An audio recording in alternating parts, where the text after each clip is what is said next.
Gold buyers, మీ కష్టాల్లో నమ్మకమైన మీ ఆత్మీయ నేస్తం.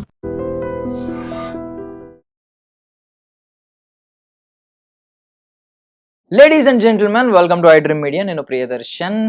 సో చాలా సినిమాలు ప్రమోషన్ కోసం వాళ్ళు కోట్లు ఖర్చు పెట్టి రకరకాల విన్యాసాలు చేసి లేకపోతే రకరకాల స్ట్రాటజీలు పన్నుతూ ఉంటారు. బట్ అన్నిటికీ వర్కౌట్ అవ్వదు. కొన్ని సినిమాలు ఏంటంటే, ఇప్పుడు లేటెస్ట్గా వచ్చిన ఇడుపు కాగితం అనే సినిమా.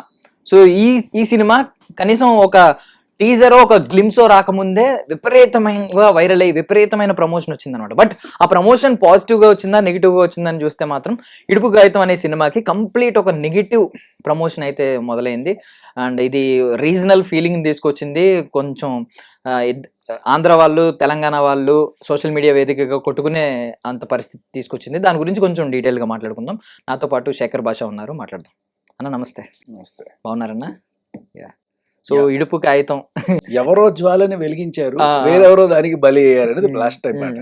బట్ ఎవరో జ్వాలని వెలిగిస్తే వేరెవరో దాంట్లో చలి కాసుకుంటున్నారు. నిజంగా ఉపయోగపడింది వాళ్ళకి. అవునవును. నెగిటివ్ అయితే ఏంటి, పాజిటివ్ అయితే ఏంటి. అసలు మామూలుగా ఒక చిన్న సైజ్ బడ్జెట్ ఉన్న సినిమాకి ఈ లెవెల్లో నువ్వు నేను మాట్లాడుకుంటున్నావు, ప్రతి ఒక్కరు కూడా దాని గురించి మాట్లాడుకునే విధంగా అయ్యింది. సో ప్రియదర్శన్ కూడా టైం గట్టిగా బాగా నడుస్తుంది. మేబీ ఆ ముహూర్త బలమేమో కరెక్ట్ గా అదే ముహూర్తం పెట్టారో ఎవరు పెట్టారో అది కూడా కనుక్కోండి. ఆ పంతులు గారికి గట్టిగా ఒకసారి ఆయన పేరు చెప్తే ఫుల్ క్రేజ్ పెరిగిపోద్ది. నేనే పెట్టారండి ముహూర్తం అని చెప్పి. సో ఒకటేంటంటే, అది ఎవరు కూడా అఫీషియల్ గా పెట్టిన పోస్ట్ కాదు, ఆంధ్ర నుంచి ఎవరో కౌన్ కిస్కా పెట్టిన పోస్ట్, సబ్ టైటిల్స్ లేవా దీనికి. అతనికి అర్థం కాలేదు అనే విషయాన్ని ఇలా ఒక సొరకలాగా చెప్పాడు. సరే, ఆంధ్ర వాడికి అర్థం కాలేదు. తెలంగాణలో ఎంతమందికి అర్థమైందండి? అది చాలా మందికి అర్థం కాదు. ఓపెన్ గానే చెప్తున్నారు, చాలా మందికి అర్థం కాదు. గుడ్. అర్థమయ్యేటి టైటిల్ పెట్టడం కన్నా అర్థం కాకుండా టైటిల్ పెట్టడం అనేది చాలా తెలివైన పాయింట్. దీనివల్ల ఏమవుతుందంటే, అవునా ఇప్పుడు శ్రీరామ అని ఒక టైటిల్ పెట్టాను, మంచిది, దాని గురించి నువ్వు తర్వాత ఎక్కువ మాట్లాడు, అయిపోయింది. లేకపోతే శుభం అని పెట్టాను అనుకో, డన్, నీకు అర్థమైపోయింది. మాకి లిప్సీ అని పెట్టాను అనుకో, ఏంట్రా ఇది అంటే ఏంటి? C you start searching for that. So అలా ఇడుపు కాగితం ఇది ఎప్పుడు వినలేదే అని ఎప్పుడైతే అదంటే, ప్రతి డైరెక్టర్ కూడా ఆయన కావాలని పెట్టాడా లేకపోతే ఏదో యాదృచ్ఛికంగా పెట్టాడా, సబ్జెక్ట్కి తగ్గట్టుగా పెట్టాడా అని పక్కన పెడితే, ప్రతి డైరెక్టర్ కూడా టైటిల్లోనే ఒక ప్రమోషన్కి ఒక ఛాన్స్ ఉంది అని గ్రహించాలి. You should not miss it. చాలా టైటిల్స్ చూస్తుంటాం మనం, దానివల్ల ఏ రకమైన ఉపయోగం ఉండదు. ఆ టైటిలే నీకు ఇంత ప్రమోషన్ తెచ్చి పెట్టగలదు అని ప్రూవ్ చేసింది. ఇదే కాదు, కొన్ని సినిమాలు టైటిల్ని బట్టే మనకి తెలుసుకోవాలని కుతూహలం కలుగుతుంది. అందులో ఇడుపు కాగితం. ఇక ఇది తెలంగాణ ఆంధ్రాన వాట్ ఎవర్, ఆ గొడవ అనేది పనికొచ్చింది వాళ్ళకి. అయితే దీన్ని ఫ్లేరప్ చేసి దీన్ని అంటే కొట్టుకునే స్టేజ్కి తీసుకెళ్ళిపోవడం అనేది కరెక్ట్ కాదు. ఏంటంటే, మీ ప్రమోషన్ కోసం ఇద్దరికి గొడవలు పెట్టి దాంట్లో చలిమంటలు కాచుకోకూడదు. ఆ గొడవలు ఐ థింక్ వాళ్ళు డెలిబరేట్గా చేసింది కాకపోయినా దాన్ని ఇంధనం పోసి మంట ఆరిపోకుండా చేస్తూ ఉండడం వల్ల వాళ్ళకి ప్రమోషన్ పెరుగుతుంది. కరెక్ట్. మనం తెలుసుకోవాల్సింది ఏంటంటే, ఏది తక్కువ కాదు. ఆ భాష అయినా ఈ భాష అయినా ఏది తక్కువ కాదు. ఎవరి యాస ఎవరి గొప్ప వాళ్ళకు ఉంటుంది.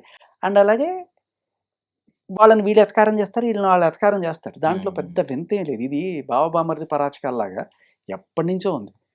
ఇప్పుడు నువ్వు చిత్తూరు సైడ్ పోయావు అనుకో, ఏమో ఏడికి పూడ్చినావు అంటారు. పూడ్చావంటే ఎవరైనా చంపేసి పూడ్చేసావా? పూడ్చావంటే వెళ్ళావని వాళ్ళ ఉద్దేశం. పూడ్చినావా అంటే మా తర్వాత కొంత గుంటూరు అటు సైడ్ వాళ్ళు అది చూస్తే నవ్వుకుంటారు, లేకపోతే దాని మీద జోకులు వేసుకుంటారు. అలాగే వాళ్ళకి వీళ్ళకి కొత్తగా అనిపిస్తుంది, వాళ్ళు వీళ్ళు జోకులు వేసుకుంటారు. శ్రీకాకుళం సైడ్ పోతే నువ్వు బుద్ధిగా నల్లపూస అయిపోయి, నల్లపూస అంటే నువ్వు వేసుకున్న నల్లపూసలు కాదు, అసలు కనబట్టలేదు ఏంటని. సో ఒక్కొక్క డిఫరెంట్ మీనింగ్లు ఉంటాయి. కొన్నిసార్లు వాళ్ళ భాష మనకి తమాషాగా కొంచెం వెతకారంగా అనిపించవచ్చు. అంతెందుకు హిందీలో మనం రండి అంటే వాడికి పెద్ద భూతం. సో వాడు మనల్ని వెతకారం చేస్తాడు.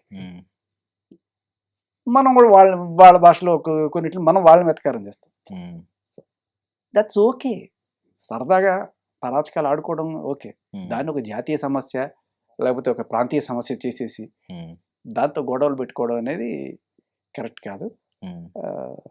సో ఎవరైనా సరే ఇప్పుడు ఆ మధ్యకాలంలో ఒక సినిమా వచ్చింది, తెలంగాణ సినిమా. సిటీ మరి దాంట్లో తెలంగాణ టీము ఆంధ్ర టీము ఉంటుంది. మ్మ్. దాంట్లో వీళ్ళిద్దరు కొట్టుకుంటూ ఉంటారు. సో తమన్నా- తెలంగాణ వాళ్ళు ఆంధ్ర వాళ్ళు విమర్శిస్తూ ఉంటారు, ఆంధ్ర వాళ్ళు తెలంగాణ వాళ్ళు విమర్శిస్తారు. వీళ్ళు పెరుగన్నంలో మామిడి పండు వేసుకుని తినే బ్యాచ్ ఇది. ఆంధ్ర వాళ్ళని వాళ్ళు వీళ్ళని విమర్శిస్తారు. ఓకే, కొంతవరకు ఓకే. అదొక సరదాగా తీసుకొని స్పోర్ట్గా తీసుకోవాలి తప్ప అన్నీ అనేసారు అనేది కాదు. చాలా మందికి తెలియదు, దట్స్ ఓకే, తెలుసుకోవడం మంచిది. ఇంకొక గొప్ప విషయం మనం తెలుసుకోవాల్సింది, ఇన్ని యాసలు ఉన్న మన తెలుగు భాష. అప్పుడు ఒక పాట ఉంది, వచ్చిండన్నా వచ్చాడన్నా వరాల తెలుగు మనదేనన్నా అని అనగారి తెలుగు జాతి మనదేనే అద్భుతమైన పాట. దీంట్లో గొప్పతనం ఏంటంటే ఒక 40-50 రకాల యాసలు ఉంటాయి. మన తెలంగాణలోనే ఒక 5-6 రకాల యాసలు ఉంటాయి. ఉత్తర తెలంగాణ ఒక రకంగా, వరంగల్ దగ్గర ఒక రకంగా, ఇలా రకరకాల చోట్ల గరివారి అంటాం. సో అలాగే నెల్లూరు యాస, చిత్తూరు యాస, పొంగనూరు యాస, ఇలా రకరకాలు ఉంటాయి. దీనివల్ల మన కవులకి ఒక అద్భుతమైన పదాల భాండాగారం దొరికింది. ఒక పాట రాయాలన్నప్పుడు కొన్నిసార్లు ఆ మీటర్లో 3 మాటల్లో రాయాలి, ఆ 3 మాటల్లో ఇది పడట్లేదు అనుకున్నప్పుడు ఈ యాసలో కాబట్టి ఇంకో యాసలో దొరికేస్తుంది నీకు పదం. అదే తెలుగు గొప్పతనం. సో అది మనం అందరం కూడా గర్వంగా ఫీల్ అవ్వాలి. ఇడుపు కాగితం అంటే ఏంటి అసలు అర్థం? డివోర్స్ పేపర్స్ అని. ఇడుపు అంటే విడిపించుకోవడం. నువ్వు ఏదైనా సరే ఇడిపించుకో. కరెక్ట్. ఇప్పుడు నువ్వు బంగారం తాకట్టు పెట్టావు, తాకట్టు పెట్టిన తర్వాత సరే నువ్వు అంతా క్లియర్ చేసేసావు, డబ్బులు ఇచ్చేసాడు, తర్వాత రిసిప్ట్ తీసుకుంటావు, ఏదో కారు లోన్ తీసుకున్నావు, మొత్తం కట్టేసావు, ఇచ్చిన తర్వాత నువ్వు అబ్జెక్షన్ సర్టిఫికేట్ ఇస్తావు. ఏదైనా ఇడుపు కాగితం ఇడిపించుకున్నావు నువ్వు, నీ వస్తువునో నీ బండినో దేనో ఒకటి ఇడిపించుకున్నావు. అలాగే ఇక్కడ ఏంటి, నీ జీవితాన్ని ఇడిపించుకుంటున్నావు. ఆ అమ్మాయి దగ్గర నుంచి వీడు వాడి జీవితాన్ని విడిపించుకుంటున్నాడు, లేకపోతే వీడి దగ్గర నుంచి ఆ అమ్మాయి ఆ జీవితాన్ని విడిపించుకుంటాడు. ఇడుపు కాగితం, అది విడాకులు. ఈ టైటిల్తో ఆల్రెడీ మన తెలుగులో ఒక సినిమా వచ్చింది, అది ఏంటంటే మా విడాకులు. సో అది కొంచెం పాలిస్టిక్గా అనిపిస్తుంది. ఇది ప్రకృతి వికృతి అంటారు కదా, ఆ టైంలో ఇది నాటుగా మట్టి వాసనతో వచ్చిన టైటిల్. అది ప్యాకేజ్గా చక్కగా కొంచెం గ్రాంధికానికి దగ్గరగా అలా. ఇది మట్టి వాసన. ఇది యాక్చువల్గా మనకి తెలుసు. ఇంకొక విషయం, డైరెక్టర్ మనం అభినందించాల్సిన విషయం ఏంటంటే, ఈ మధ్య బలగం ఇటువంటి సినిమాలు వచ్చిన తర్వాత అది నిరూపించే ఇటువంటి వాటికి కూడా ఒక స్కోప్ ఉంది, బ్రహ్మాండమైన హిట్స్ అవుతున్నాయి. సో లెట్ షో ద మట్టి వాసన of Telangana, not just Telangana. నువ్వు ఏదైనా సరే కల్చర్లో పాలిష్డ్గా మాట్లాడుకునే ఇది కాదు. నువ్వు పుష్ప తీసుకో, దాంట్లో ఆ డైలెక్ట్ ఎలా ఉంటుంది, ఆ చిత్తూరు భాష, మదనపల్లి భాష ఆ టైప్లో ఉంటుంది. సో దానివల్ల ఇంకా ఎక్కువ కనెక్టివిటీ ఉంటుంది, ఒక నేటివిటీ. ఆ మట్టి వాసన చూపిస్తే ఎప్పటికీ కూడా ఆ క్రెడిబిలిటీ గట్టిగా ఉంటుంది, నీకు ఓనప్ అవుతుంది. ఆ మట్టి వాసన చూపించాడు ఆయన, ఇడుపు కాగితం అనే జస్ట్ ఒక పేరుతోటి. ఆ పేరుతో ఈ గొడవ అవ్వడం వల్ల ఇంత రచ్చయింది అనే విషయం పక్కన పెట్టేసి, గొడవ అవ్వకపోయినా కూడా దట్స్ ఎ గ్రేట్ అటెంప్ట్. ఇలాంటివి రావాలి, ఇలాంటి పదాలు ఉన్నాయని తెలుసుకోవాలి. అండ్ అలాగే ఈ మట్టి వాసనని అందరికీ చూపించాలి. ఇప్పుడు సీనియర్ యాక్టర్ నరేష్ గారు లాంటి వ్యక్తులు వచ్చి వీడియో చేసి దీన్ని ఎందుకు జాతీయ సమస్యలా చూస్తున్నారు అన్నట్టు మాట్లాడితే, ఒక విచక్షణతో అలా మాట్లాడితే, ఇక్కడ పొలిటీషియన్ కవిత గారు లాంటి వాళ్ళు దీన్ని మళ్ళీ మీకు ఇడుపు కాగితం అంటే అర్థం తెలియకపోతే పవన్ కళ్యాణ్ గారిని అడగండి, ఆయనకు బాగా పరిచయం ఆ పేపర్తో అని చెప్పి ఆయన్ని రోజు అంటే మళ్ళీ పొలిటికల్ సెగ అంటుకుంది. ఇక్కడ మంట ఆర్పుదాం అని చెప్పి ఒకటి తీసుకొచ్చి ఆరు పెడుతుంటే ఇక్కడ పొలిటికల్ సెగ ఒకటి అంటుకుంది. దీని గురించి ఏం చెప్తారు? వాళ్ళకి కాదేది కవితకి అనర్హం.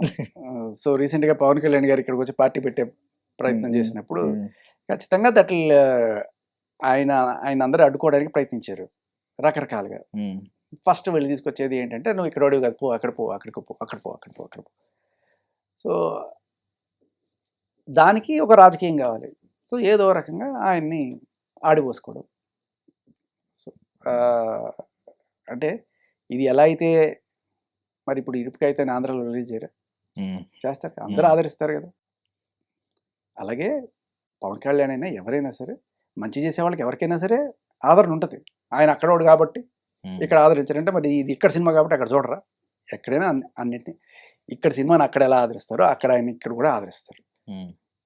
కావాల్సిందల్లా చిత్తశుద్ధి, జనాల పట్ల మంచి చేద్దామని కోరిక అంతే. అంతకుమించి ఇప్పుడు సరే మళ్ళీ పాలిటిక్స్లోకి వెళ్ళిపోతాం. సో వీళ్ళ పాలిటిక్స్ వీళ్ళకుంటాయి, ఏదైనా సరే పుల్లింగ్ దేర్ లెగ్. ఇడుపు కాగితం కాంట్రవర్సీకి ఇడుపు కాగితం దొరికిందంటారా? అది దొరకదు, ఇప్పట్లోనే ఆగదు అది.